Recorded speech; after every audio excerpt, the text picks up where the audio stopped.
Assalomu alaikum. Do you speak English? Well, yes, I do. Okay, how long have you been learning English? For 4 years. 4 years. Do you have IELTS or any language certificates? It's expired already. Okay. What score did you have? 5.5. 5.5. Okay. We're going to continue in Uzbek. 3 ta o'zbek tili gap beraman. Hech bo'lmasa ikkitasini inglizchaga tarjima qilib bera olsangiz 100 ming yutoqsiz bo'ladi. Okay? Agar sen hozir kelsang, birga ovqatlanishimiz mumkin. If you will come, maybe we will have a dinner together. Perfect. Zo'r. Ikkinchisi, shovqinli joyda bo'lganim uchun telefon qilganingizda javob bera olmadim.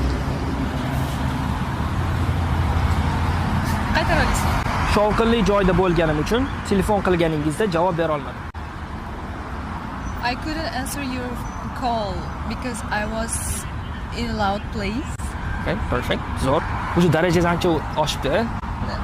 5.5 qachon oldingiz? 2 yil oldin. Okay. Instagram yo YouTube bormi? Qizil strelka ko'rsatayotgan joyga bossangiz, bizani 500+ o'quvchini xayolga kelgan gapni ayta oladigan darajaga olib chiqdim. Oz grammatika va so'z bilishsa ham deb nomlangan dars beriladi. Darsni 240 mingdan oshiq o'quvchilar ko'rib chiqqan. Siz ham ko'rib chiqsangiz bo'ladi.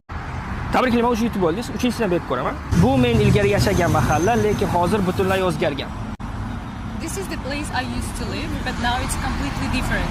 Okay, perfect. Tabriklayman. Sizga savol, ingliz tilini o'rganayotganda asosan nimada ko'proq qiynalgansiz?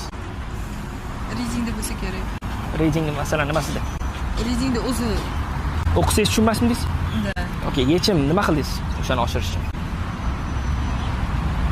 O'qirdim dальше. To'xtab qolmaydingiz, gap yo'q. Va sizni tabriklayman.